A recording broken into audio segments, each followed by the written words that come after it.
But if Halo revolutionized FPS conventions and playstyles for console, and Halo 2 expanded that and added things like online to consoles, what did Halo 3 do?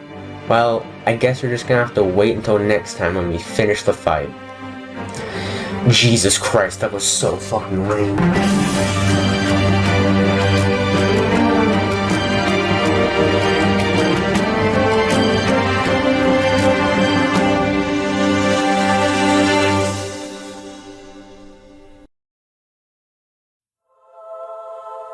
I'll tell you what Halo 3 was, a good-ass game. It does so many things right and upgrades so much from the original Halo games on the Xbox. For starters, these graphics are super good. I mean, honestly, these hold up incredibly well compared to modern standards. Of course, the graphics from the older Halos are great, but they did look somewhat dated. But besides Halo 3 being eye candy, what else did it improve upon? Well, once again, the battle system was tweaked for what I think is the best yet. It's not as fast-paced and intense as Halo 2, but faster than Halo 1. The aiming reticle on weapons feel more precise. You return to the same amount of shield you had before, and instead of it being in the corner, it's at the top of the screen. For me, it's the perfect place to put the shield, because I noticed I die sometimes in the older Halos because I wasn't paying attention to my health bar, so to have it in my immediate view while fighting definitely helped me out. The one thing they tweaked that made the game kind of annoying was the vehicles.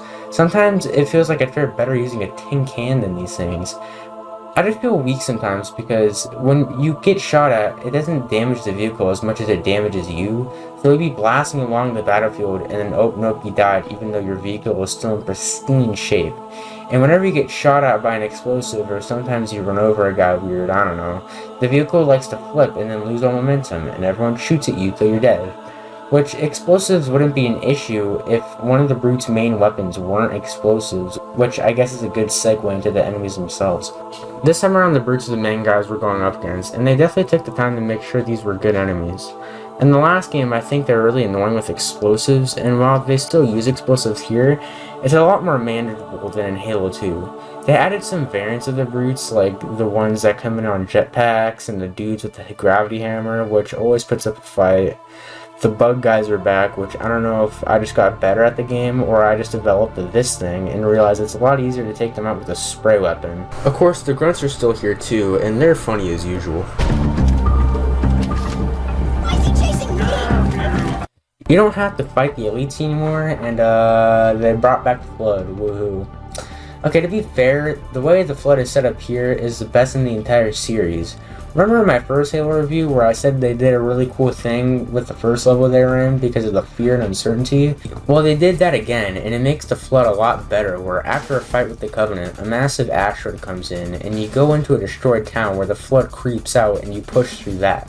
And then another part where you're pushing up towards the tower at the end of the game to stop the Flood. Then this piece of garbage was made. This level seriously sucks ass, dude. I think I screwed myself over by not being as aggressive, which made it harder, but this level just wasn't that fun regardless. They added in variants of Flood where one was super strong and just refused to die, and then this thing that sticks to the wall and shoots you from far away, and there's a lot of Flood of that. I'm not alone on this stance either. This is everyone's least favorite level from Halo 3. I don't know why they felt the need to add this stage. It wasn't fun at all. If it was to pad out runtime, maybe Bungie should learn about quality over quantity, because if they removed this stage, the campaign would be infinitely better. But as for the other enemies and weapons, they didn't really add a lot. They just expanded upon what was already there. And that's not a bad thing, it's just Halo 2 added so much that refining and cutting the fat of Halo 2's ideas, while throwing in a few new ideas, was perfectly fine. They added new vehicles like the Mongoose, which is pretty similar to the Warthog, except there's no turret on the back, and the other player can have whatever weapon they want. The Hornet was actually pretty cool, but it was only used in one section, so that's kind of disappointing. The Prowler, which was an enemy vehicle I didn't use once during the campaign, and the Chopper, which was just alright. It feels weird to shoot, and overall, I'm not big on the controls. For the weapons they added, there's the Brute Spiker, which was pretty cool handguns to dual wield. The Gravity Hammer, which felt really powerful against enemies, but was difficult to use it effectively. You can now rip turrets off the mounts for maximum badass. They'd added these new throwable items like the Bubble Shield, which give you a second to breathe and lets your shield get back up as no weapon can penetrate it. The shield, which is kind of similar to the Elite shields from older Halos, these electric things that automatically drain your shields, gas which heals you faster, and a flashbang. These throwable items are alright, albeit I rarely use them, and if an enemy from the campaign uses it, I never had to suffer that much. I mean, if they threw a bubble shield, I just wait for it to go away or blast right through it. If they threw gas, I just wait for the gas to go away, so it was a fair fight. If they threw down shield drainers, I'd just retreat until my shield was back up. The only thing that actually screwed me over was the flashbangs, because once they threw it, you'd be going around like an idiot hoping you find cover. So, yeah, I thought the new vehicles added were just alright. They didn't add too many new weapons, except for the fact you can rip turrets off the mount, which was honestly the coolest part of the level. And then the throwable items, which were also just okay. But I never really thought about this while playing the game, because I was distracted by the game being straight up fun. The difficulty is just right. Halo 2 was fun, but had a lot of moments where I'd be playing the game, and it's just like, go fuck yourself. In Halo 3, the challenge is brought down, but it doesn't feel like baby mode, although there still are those obnoxious difficulty spikes from time to time. The level design themselves were all super fun, with each location feeling different from the last. Every shootout was super fun with just the right amount of enemies, and there was always a way to figure out how to get through the horde effectively. I mean, the grenades were always a massive help, using the ripped off turrets or getting up close and personal with the enemies. The vehicle sections are fast but thrilling with big open tracks to speed through. Everything here was perfect. The only level that was straight up irritating and not fun was the flood level I mentioned earlier, but every other level in this game was a complete joy to get through with absolutely zero problem.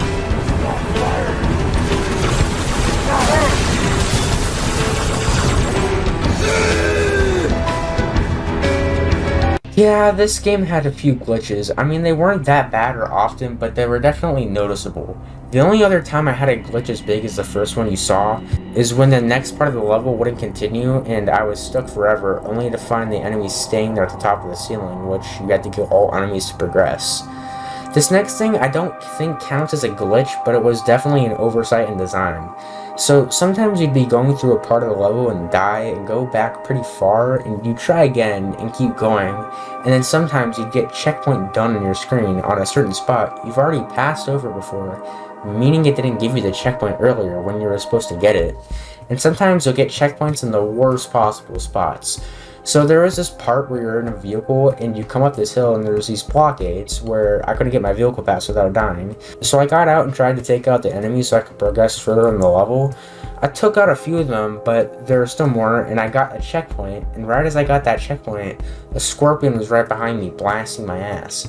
So every time I reset, I had to ninja my way around it and stick a grenade in it to deal with the brutes ahead of me. I mean, if you're good at games, it's not a big deal, but it was still an inconvenience while playing, so I thought I'd mention it. Also, I'm playing this on the Master Chief Collection, not the original 360 release, so I don't know if these issues are apparent on other versions. Also, if we're talking about issues with the game, let's look at the most infamous one. Could you sacrifice me to complete the mission? You have been called upon to serve. You will be the protectors of Earth and all her colonies. This place will become your home.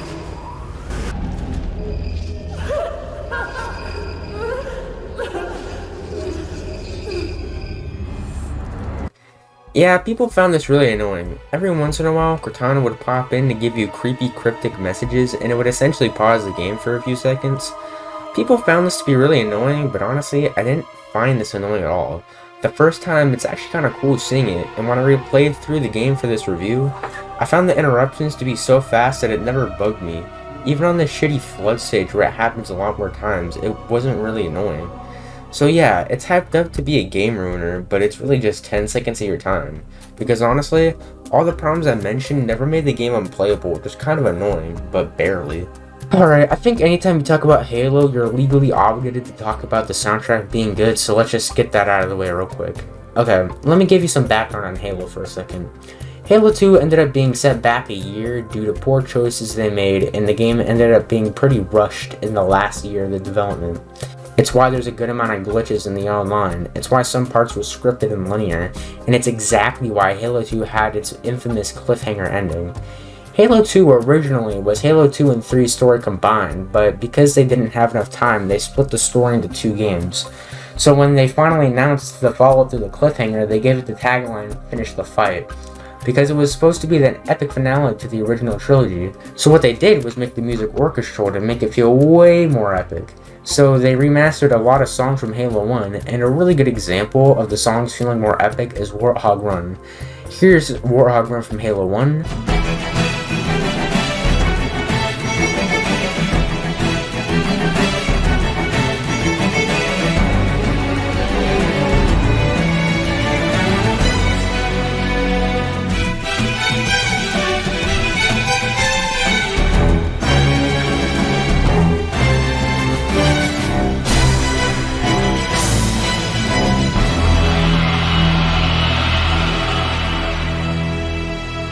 And now Warthog Run from Halo 3.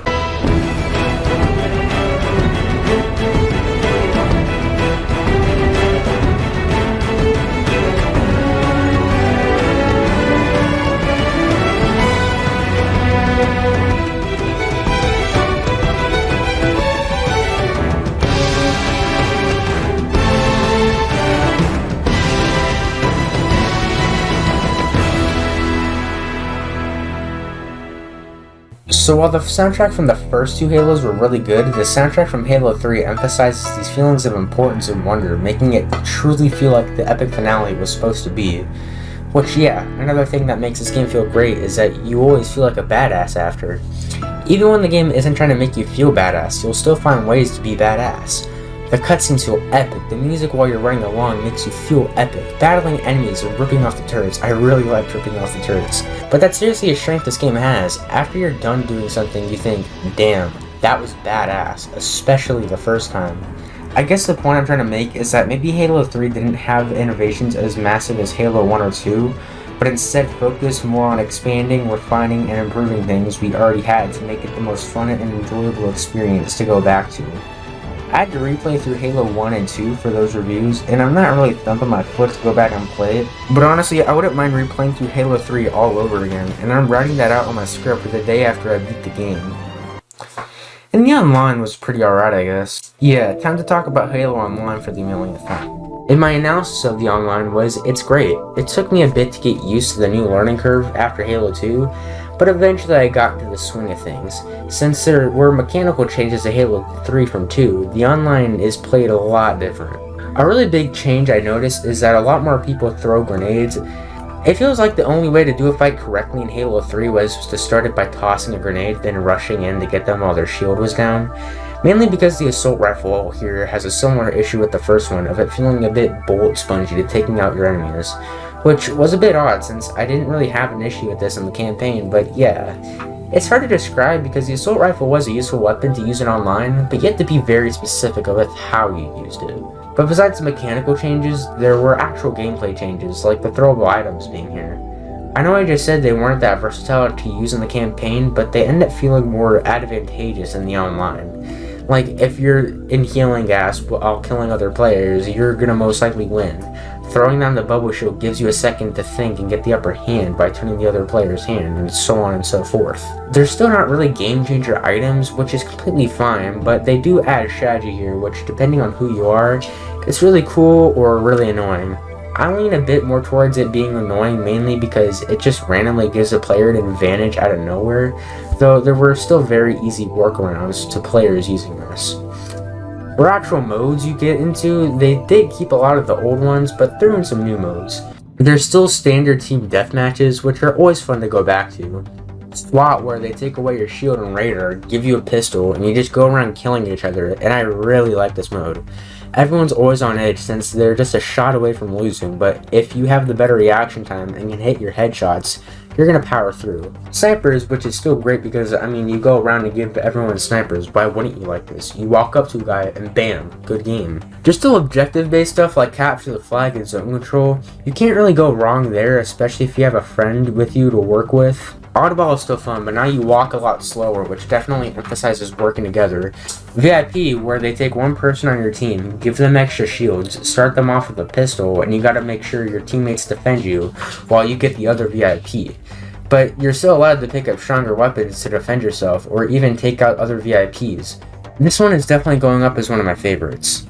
Action Stack is still pretty wacky and random. I was hoping I could get more random modes like this racetrack match, but I ended up getting a lot more modes where they give you a certain weapon and alter physics, which is still fun, but I do wish while playing Action Sack it dished out the more wacky modes often. The free-for-alls were still super fun, that intense mayhem of only having yourself to rely on, and with the explosive strategy I was talking about earlier, it gets pretty nuts. The 8v8s here were, in my opinion, a lot better and more fun than in Halo 2. My problem with Halo 2 was that it felt like there were always a million snipers and just wasn't intense enough for the size of the maps. Here, I never encountered an obnoxious amount of snipers, and as for the intensity relative to the size, It's like all-out warfare right now. that's what I love about these battles. There's just too much shit going on.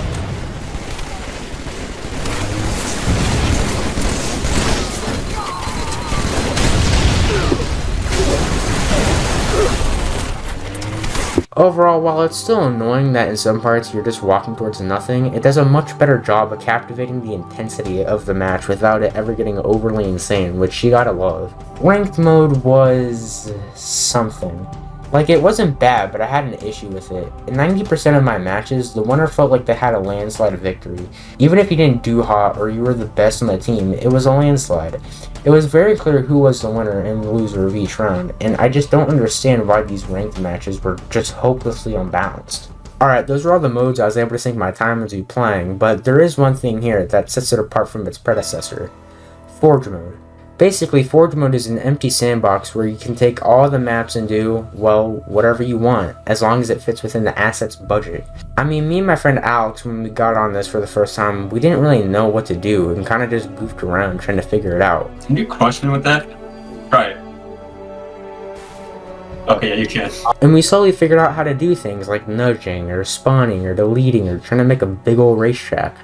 The one thing I've noticed so far, which bums me out, is that there's a limit on how many objects you can place down, which is a bit lame, but I'm not really mad at it. I've only played Forge for like an hour, so I don't really know what it has in store for me. All I know is it's incredibly fun to goof around the sandbox. I mean, there's a super long list of glitches and tricks you can use to make a bunch of crazy things, like how Rooster Teeth made Griffball, which I think became a selectable mode later on due to how popular it was.